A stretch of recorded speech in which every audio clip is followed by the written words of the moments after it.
Bila mana doktor dah tengok pesakit ni dah dijangkiti wabak Yersinia pestis ni, diorang akan tebuk urat pesakit tu untuk melakukan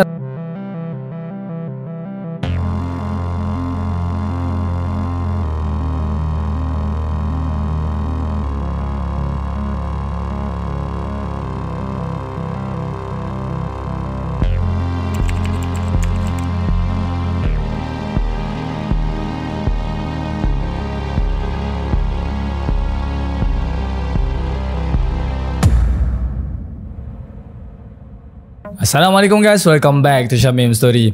Okay guys, Syamim percaya sesiapa saja yang pernah hidup di zaman Covid sebelum ni kan, korang mesti pernah merasai betapa susahnya kehidupan yang kita lalui waktu tu, betul tak? Ada yang hilang kerja, kita terpaksa buat saringan tu, saringan ni. Yang lebih sedihnya lagi, wabak tu sehingga menyebabkan banyak gila kematian yang berlaku dekat seluruh dunia. Tapi kan, sebenarnya ada satu benda yang Syamim rasa Syamim tak nak gila benda ni jadi lagi tau. Korang nak tahu tak apa?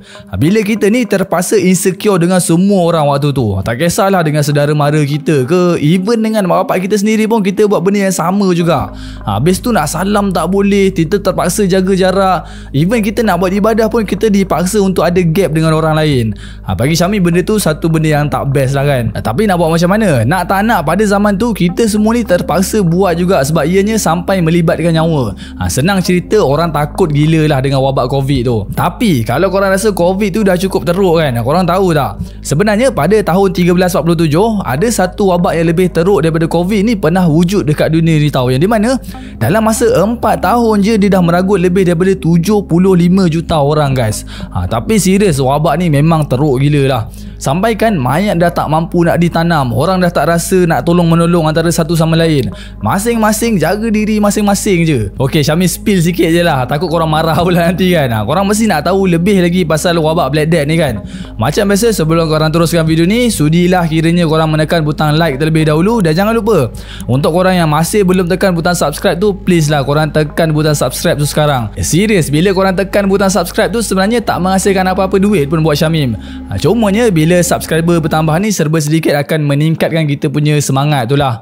Itu je. So kalau korang dah tekan, let's jump into the story.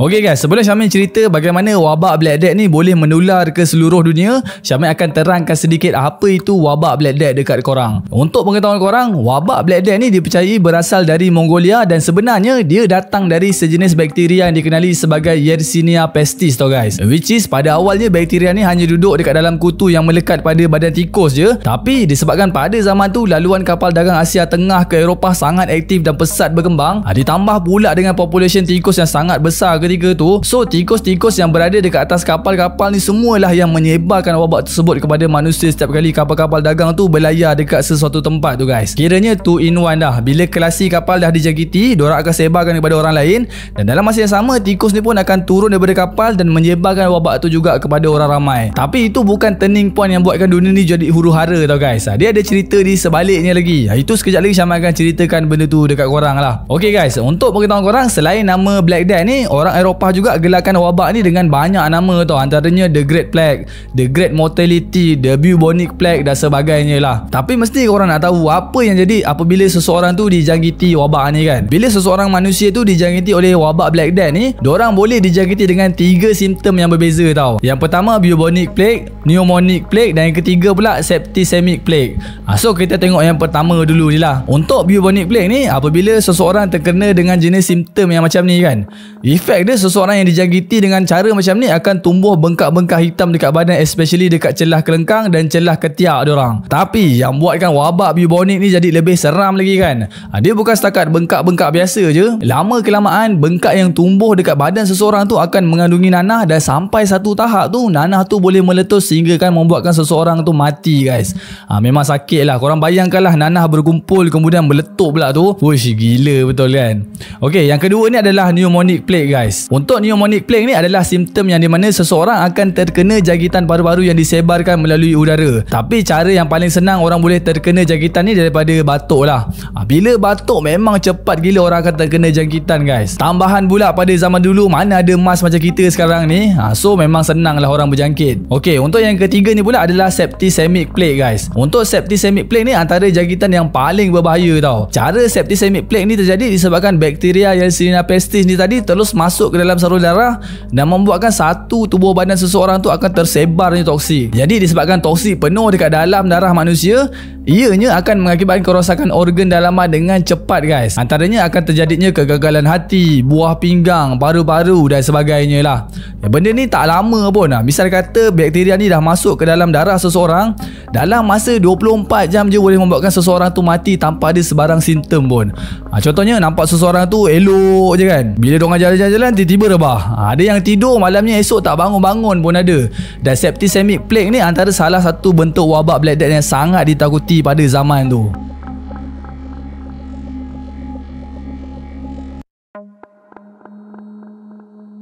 Okey guys, macam Syam cakap tadi, wabak Black Death ni dipercayai berasal dari Mongolia dan ianya tersebar ke seluruh dunia disebabkan kapal-kapal dagang, betul tak? Walaupun ianya salah satu punca tersebarnya penyakit tersebut, tapi itu bukanlah punca sebenar-benarnya wabak Black Death ni boleh tersebar dengan lebih meluas lagi. Untuk pengetahuan korang, ketika abad ke-14 tu, satu dunia sebenarnya dah aware tau, yang di mana diorang ada dengar satu penyakit berjangkit dah pun tersebar dan penyakit tu berasal dari Mongolia. Cumanya waktu tu tak ada siapa pun tahu wabak ni disebabkan apa dan seberapa bahayanya wabak tu kepada orang ramai.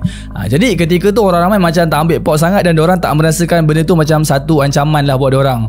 Kemudian sampailah pada tahun 1346, satu pelabuhan penting di Kaffa ataupun sekarang ni dikenali sebagai Crimea. Pelabuhan tu telah pun dikepung oleh tentera Mongol dan diorang nak melawan pedagang Genoa dari Itali guys.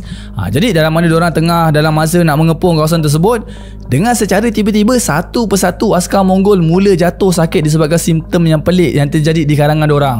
Apa yang jadi dekat diorang waktu tu antaranya bengkak hitam besar mula muncul dekat leher diorang, dekat ketiak, dekat kelengkang. Yang lebih teruk je lagi, semua orang yang terkena penyakit tu mati dalam masa yang sangat singkat. Waktu ni tentera Mongol agak goyang jugalah. Gila tak goyang kan, benda dah nak perang lah ni. Misal kata diorang kekurangan askar dalam jumlah yang ramai, memang mati lah diorang. Dan korang tahu tak, punyalah gila askar Mongolia waktu tu, masa diorang berperang dengan askar Genoa Itali tu, apa yang diorang fikir daripada diorang biarkan mayat-mayat tu reput macam tu dan menjangkiti askar yang lain kan. Diorang dah gunakan mayat-mayat yang dijangkiti tu semua sebagai senjata, yang di mana diorang lemparkan mayat-mayat tu semua ke pihak lawan menggunakan catapult. Korang tahu catapult tu macam mana? Kalau korang masih tak tahu catapult ni macam mana, catapult ni adalah sebuah mesin pelontar batu zaman dulu untuk melontar batu ke arah musuh. Dia bukan batu yang kecil-kecil tau, dia batu besar-besar bas punya tu. So bila nak serang orang tu, diorang akan masukkan dekat alat pelontar tu dan diorang lontarkan terus mayat tu ke arah musuh diorang lah. Jadi bila mayat-mayat tu dah dilemparkan ke arah musuh, ramai di antara musuh dah dijangkiti dengan wabak penyakit tersebut dan bukan setakat askar Genoa tu je yang kena. Dalam masa yang sama, dekat dalam kawasan Crimea tu sendiri, semua orang dah terdedah dengan wabak maut tu tau. Yelah, sebab diorang lempar mayat tu bukan setakat dekat pihak lawan je, diorang baling juga mayat tu ke arah kawasan bandar guys. Dan disebabkan peristiwa tersebut, ada sesetengah ahli sejarawan menganggap peristiwa tu adalah sebagai satu peristiwa penggunaan senjata biologi perang pertama dunia.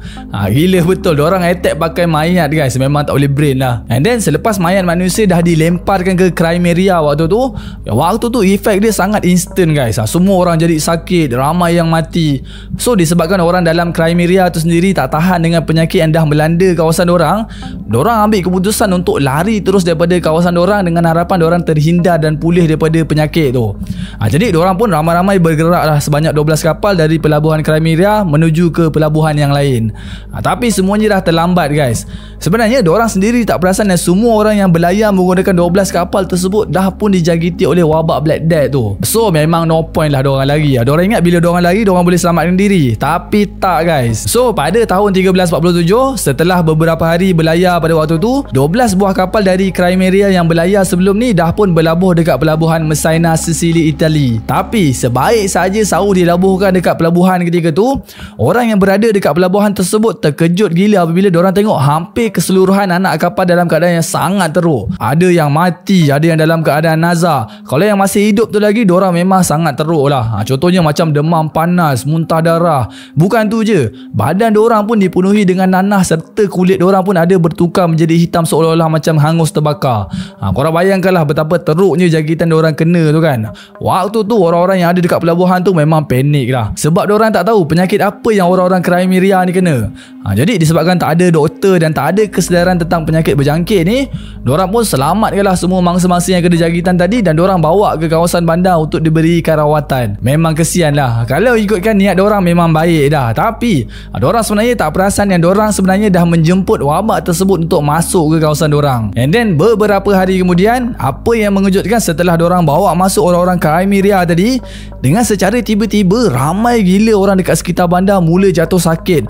Dan macam biasalah, simptom yang diorang kena tu memang sama sebiji macam semua anak-anak kapal yang berlabuh sebelum ni. Antaranya bengkak besar mula muncul dekat leher, dekat bahagian ketiak, kelengkang, dan akhirnya daripada penyakit bawaan tu dah membuatkan ramai rakyat tempatan mati disebabkan penyakit tu.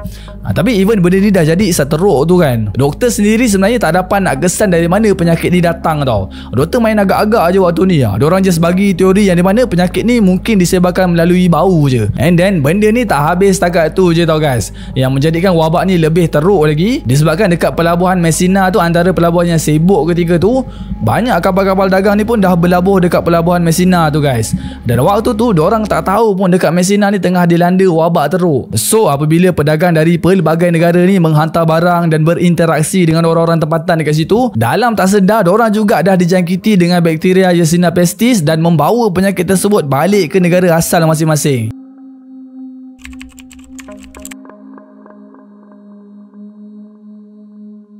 Okey guys, disebabkan pedagang dari pelbagai negara ni dah bawa balik wabak dari Messina tu, korang bayangkanlah wabak ni cepat gila merebak tau. Dalam masa beberapa bulan je, wabak tersebut dah tersebar ke seluruh Itali, Perancis, Spanyol, England, dan punyalah jauh wabak tu berjaya travel sehingga kan penyakit tersebut boleh sampai ke negara Rusia guys. Gila jauh weh wabak ni boleh travel.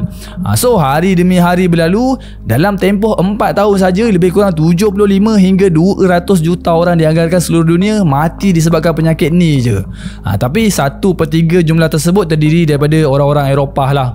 Jadi disebabkan terlalu ramai je jumlah orang yang mati ketika tu, apa yang digambarkan punyalah teruk sampaikan mayat tak dapat lagi nak diuruskan dengan sempurna guys. Boleh tengok waktu tu dekat sekitar jalan-jalan penuh bertaburan dengan mayat-mayat. Sampaikan ada satu tempat tu diorang gali satu lubang yang besar dan diorang campak semua mayat-mayat yang tak diuruskan dengan betul tu ke dalam satu lubang macam tu je. Salah satu sebabnya memang tak ada space lagi lah untuk kuburkan mayat-mayat pesakit ni semua. Tapi waktu ni memang orang cakap waktu yang sangat menyedihkan lah. Dikatakan walaupun ada setengah tempat tu mampu untuk menguburkan seseorang tu kan, disebabkan waktu ni seorang pun tak nak involve dalam apa-apa upacara penguburan termasuk paderi sendiri. Untuk proses penguburan selepas tu dah tak ada lagi dah ritual ataupun doa untuk si mati. Jadi apa diorang buat? Misal kata ada yang mampu juga nak uruskan, diorang akan korek lubang dan diorang campakkan mayat tu terus masuk dekat dalam lubang tu macam buang sampah macam tu je. Punyalah diorang takut sangat dengan penyakit tu sampai macam tu sekali guys. Tapi nak buat macam mana kan, nak salahkan diorang pun tak boleh juga guys, sebab time ni masing-masing hanya jaga diri masing-masing je. Memang dah tak ada konsep tolong-menolong dah. Apa yang diorang fikir, kalau diorang tak berjaga-jaga antara diorang tu, diorang pun akan mati sama macam yang lain. And then walaupun wabak ni dah berlalu bertahun-tahun, orang ramai sebenarnya masih lagi tak tahu punca daripada mana wabak ni datang. Jadi waktu tu bila orang-orang dah terlampau stres dan tak tahu semuanya berpunca daripada mana, dekat Strasbourg, France kan, orang-orang Yahudi yang ada dekat sana ketika tu dah dipersalahkan dari mana orang Eropah tuduh orang Yahudi sendiri dah racun air perigi untuk bunuh orang-orang yang ada dekat sekitar kawasan situ. Ini daripada apa yang Syamim research lah Yahudi pada abad ke-14 ke-15 macam tu, diorang ni semua antara kaum yang sangat ditindas ketika tu tau. Diorang ni tak ada negara guys. Jadi disebabkan kaum diorang ni sangat tak diterima oleh negara-negara lain, diorang ni dihalau oleh banyak negara, antaranya negara England, Perancis, Austria, Spain dan banyak lagi. Dan jumlah orang yang dihalau keluar dari sesebuah negara tu boleh sampai ratusan ribu.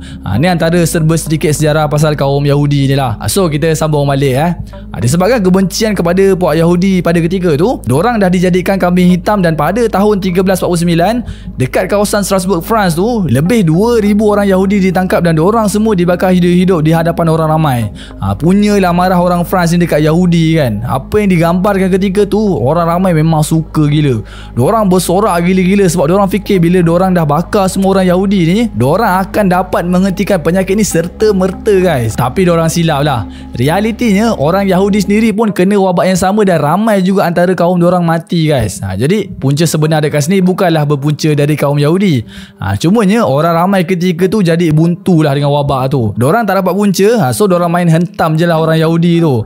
Okay guys, macam kisah yang baru Syamil ceritakan tadi, dia terjadi dekat France, betul tak? Sebenarnya bukan dekat France saja orang Yahudi ni diburu tau. Dekat hampir keseluruhan Eropah pun buat benda yang sama juga. Diorang bunuh, diorang bakar hidup-hidup. Okay guys, selain dari pemburuan orang Yahudi ketika tu, dalam masa yang sama ada muncul satu kumpulan yang dikenali sebagai Flagellands tau guys. Jadi apa sebenarnya kumpulan Flagellands ni? Untuk beritahu korang, kumpulan Flagellands ni adalah satu kumpulan yang memakai jubah labuh berwarna hitam sambil ditutup dekat bahagian muka diorang, dan diorang akan berarak dari bandar ke bandar dalam satu barisan yang sangat panjang. Which mean orang yang menyertai kumpulan tu dalam jumlah yang ramai lah. Tapi bukan tu je, time diorang berarak sambil menyanyikan lagu keagamaan tu, apa yang diorang buat ketika tu, diorang akan pukul badan masing-masing menggunakan rantai besi sehingga kan badan diorang terkoyak untuk tebus dosa-dosa mereka dekat dunia ni. Akhirnya semakin diorang tercedera and darah menitis banyak ke tanah time tu, diorang rasa diorang dapat menebus dosa dan kesilapan diorang dekat Tuhan lah. Menurut diorang kan, apa yang terjadi semua ni berpunca dari dosa manusia sendiri. Jadi untuk minta Tuhan tarik balik bala, which is wabak yang tengah melanda diorang ketika tu, salah satu caranya diorang minta ampun dengan cara sakitkan diri diorang lah. Tapi kumpulan Flagellands ni memang power atau influence orang. Sebab setiap kali diorang berarak dekat jalanan kan, apabila lonceng gereja dibunyikan je, dengan pantasnya penduduk akan keluar daripada rumah diorang untuk tengok sendiri tangisan orang-orang yang mencederakan diri diorang sendiri tu. Seolah-olah diorang memang menyesali betul-betul lah perbuatan diorang dekat dunia ni. Jadi bila orang-orang yang selalu tengok kesedihan orang-orang yang meratapi dosa diorang dekat jalanan ni, dalam tak sedar tak sampai seminggu, golongan Flagellands ni tumbuh dengan ramai gila. Tapi jumlah spesifik tu tak ada dibagi tahu lah. Tapi korang tahu tak, walaupun setiap hari golongan ni lukakan diri diorang sendiri, diorang sebenarnya tak nampak sikit pun keajaiban atas apa yang diorang buat tu. Nak kata dah menangis dah. Nak kata cederakan diri pun diorang dah buat dah. Tapi wabak yang diorang harapkan berhenti tu still lagi membunuh orang ramai. Jadi disebabkan semakin hari semakin ramai golongan tersebut, waktu ni gereja dah mula rasa tergugat sebabnya orang ramai dah tak nak ikut lagi dah arahan padri. Padri cakap macam ni, jangan buat macam tu lagi, itu perkara karut, sia-sia je. Kalau betul lah korang nak minta ampun kepada Tuhan, korang pergi gereja, korang minta ampun dekat sana. Tambahan pula makin lama makin pelik-pelik golongan Flagellands ni buat. Pope sendiri dah umumkan yang kumpulan Flagellands ni adalah kumpulan yang sesat dan orang ramai diharamkan terus untuk join selepas tu. Tapi nak menghentikan golongan ni tak semudah macam tu je guys. Dalam mana gereja nak membantras golongan-golongan sesat ni semua, ramai di antara diorang juga ada yang ditangkap, ada yang diseksa, dan sampai satu tahap tu disebabkan kedegilan golongan-golongan Flagellands ni, ada juga di antara diorang terpaksa dibakar hidup-hidup untuk menghentikan diorang. Bapak macam kejam pun ada kan. Sebabnya pada waktu ni golongan Flagellands ni dia bergerak bukan sesama diorang je. Diorang setiap hari akan racun orang lain untuk join sekali dengan diorang. Dan dalam masa yang sama diorang ni pun giat membakar orang-orang Yahudi juga. So that's why lah diorang pun dibakar juga untuk hentikan perbuatan diorang tu.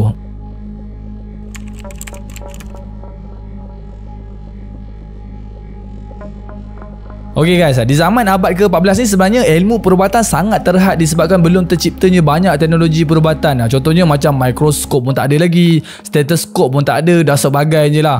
Even vaksin sendiri pun belum berjaya dicipta pada ketika tu. So disebabkan kurangnya pengetahuan tentang ilmu perubatan, doktor-doktor yang merawat wabak Yersinia pestis ni, diorang hanya menggunakan campuran teori dan agakan diorang sendiri je. Selain tu diorang selitkan juga dengan pengalaman, agama. Habis tu penyakit tu pun baru diorang jumpa. Jadi diorang sendiri tak dapat kesan dari mana punca penyakit ni bermula. Jadi apa yang doktor-doktor ni mampu buat, diorang buat setakat tu je lah. And then untuk nak mengelakkan diri diorang daripada dijangkiti daripada penyakit tersebut pula, pada waktu tu diorang ciptakan satu suit lengkap ala-ala macam PPE guys. Diorang pakai jubah berwarna hitam, sarung tangan kulit, dan yang paling ikonik untuk doktor yang merawat wabak Yersinia pestis ketika tu, diorang akan pakai topeng yang ada paruh seolah-olah macam burung tu. Okay, ini nampak macam kelakar kan? Apa function siap pakai topeng siap ada paruh macam tu kan? Tapi korang tahu tak, dalam paruh burung yang diorang cipta tu, diorang akan letakkan dekat dalam paruh tu dengan bermacam-macam wangian. Contohnya macam bunga, rempah, herba, kulit oren, cuka wangi. Sebab diorang percaya yang wabak tu bukan datang daripada bakteria je, tapi semua tu bermula dari bau busuk yang disebarkan melalui udara. So dengan cara macam tu akan membuatkan semua orang terhindar daripada wabak lah. Which mean dalam fikiran diorang, bila diorang tak hidu bau busuk, diorang tak akan terkena penyakit tu. Tapi diorang silap guys. Sebenarnya waktu tu pun ramai juga doktor-doktor yang dijangkiti wabak walaupun diorang dah pakai topeng macam tu. Okay guys, untuk rawatan pula, rawatan yang doktor gunakan ketika tu memang rawatan yang pelik-pelik lah. Antara rawatan yang famous ketika zaman tu, doktor akan buat rawatan yang dipanggil sebagai bloodletting tau guys. So bloodletting ni apa sebenarnya? Bila mana doktor dah tengok pesakit ni dah dijangkiti wabak Yersinia pestis ni, diorang akan tebuk urat pesakit tu untuk melakukan rawatan buang darah. Diorang percaya bila seseorang tu dijangkiti wabak ni, darah diorang ni semuanya kotor lah. Jadi bila dah terlalu banyak sangat buang darah, keadaan pesakit jadi semakin memburuk dan akhirnya pesakit yang dirawat tadi akan mati macam tu je. Ya betul lah, diorang mati bukan sebab bakteria wabak tu, tapi diorang mati disebabkan terlalu banyak sangat buang darah. Tapi kalau korang rasa dengan cara rawatan tu dah cukup pelik, korang sabar kejap. Untuk cara yang kedua ni pula memang betul gunakan logik akal diorang sendiri lah. Okay, disebabkan bubonic atau nanah biasa tumbuh dekat celah ketiak pesakit yang terkena wabak ni kan, doktor ni akan buat rawatan dengan cara doktor bakar bulu ketiak pesakit tu, sebab diorang percaya yang bulu ketiak tu menyimpan racun dekat badan seseorang. Lepas bakar tu diorang harap semuanya akan jadi lebih baik lah. Tapi still sama juga, tak ada perubahan yang baik sikit pun kepada pesakit yang dah melakukan rawatan tersebut. And then untuk rawatan yang ketiga ni pula, ini adalah rawatan yang paling gila lah Syamir rasa. Korang tahu tak, doktor ni menggunakan najis kuda, najis ayam, najis lembu, dan diorang sapukan terus dekat nanah ataupun kawasan lebam yang ada pada mangsa tu. Kenapa sampai macam tu pula kan? Sebabnya diorang percaya tu guys, yang panas tahi tu mampu menyerap penyakit keluar terus daripada kulit pesakit yang terkena wabak. Okey, kalau yang ni memang tak boleh terima di akal lah. Adalah orang tu dia jangkiti bakteria, lepas tu ditambah pula dengan bakteria daripada najis tu. Memang benda tu mempercepatkan lagi lah proses orang tu nak ke alam barzah. Tapi nak buat macam mana kan, zaman tu pun memang zaman yang sangat lemah dari segi perubatan. That's why lah benda-benda macam ni boleh terjadi pada zaman tu. Sebab doktor ni pun just guna logik akal diorang je untuk merawat. Tapi walau bagaimanapun, walaupun metod yang doktor ni guna untuk rawat pesakit tu macam tak masuk akal kan, dia katakan zaman tu doktor ni antara orang yang paling fighter jugalah. Adalah tak reti nak rawat, lepas tu diorang pun dijangkiti penyakit sampai ada yang mati. Tapi diorang still juga cuba untuk rawat pesakit-pesakit ni semua. Nak salahkan diorang pun tak boleh juga kan. Habis tu itu je yang diorang mampu buat.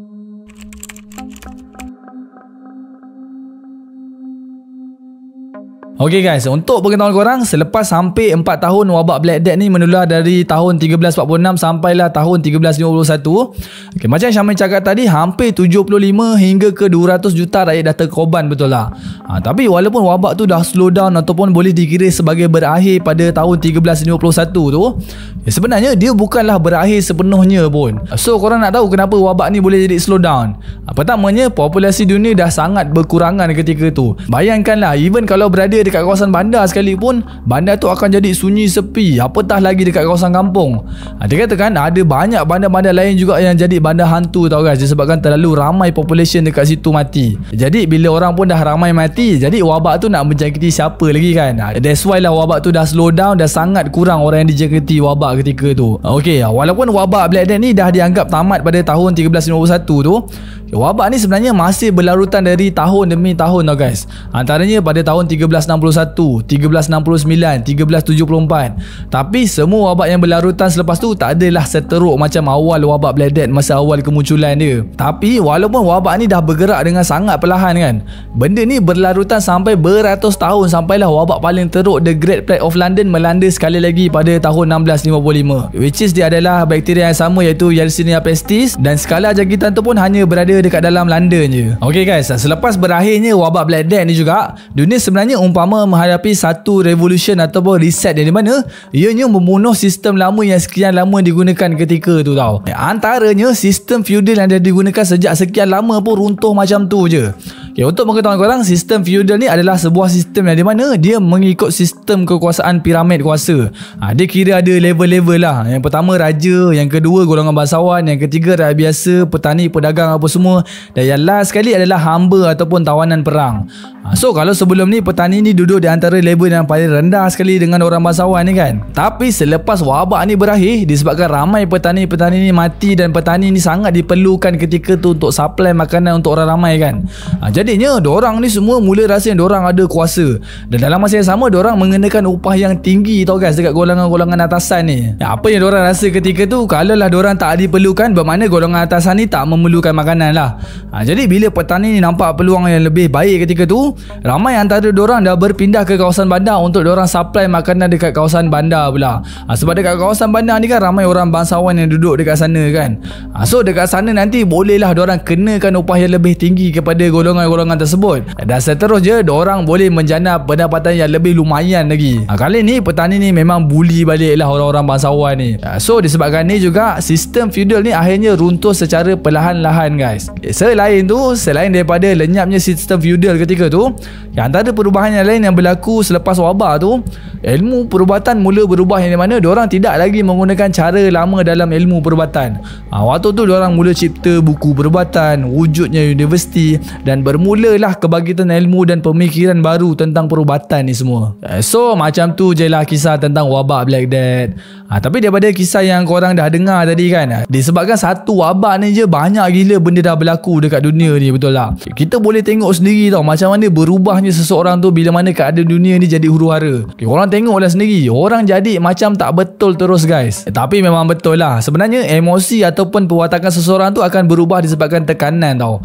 Dia sebenarnya kalau ikutkan dia tak jauh beza pun dengan COVID. Disebabkan wabak COVID sebelum ni juga, ramai gila orang mengalami tekanan dari pelbagai benda, betul tak? Macam dari segi kewangan, kematian yang banyak lagi. Jadi sebagai orang yang pernah menjalani hidup pada zaman wabak tu berlaku, apa yang Syamil boleh cakap, Syamil sendiri ataupun hampir semua orang tak nak benda ni berulang lagi, betul tak? So kita doalah semoga musibah yang macam ni dijauhkan daripada kita semua. Amin. Okay guys, macam mana story untuk kali ni? Macam biasa, kalau korang idea untuk Syamil ceritakan untuk next video nanti, korang just komen je dekat bawah. Okay, berjumpa lagi di video yang akan datang. Terima kasih. Assalamualaikum. Bye bye.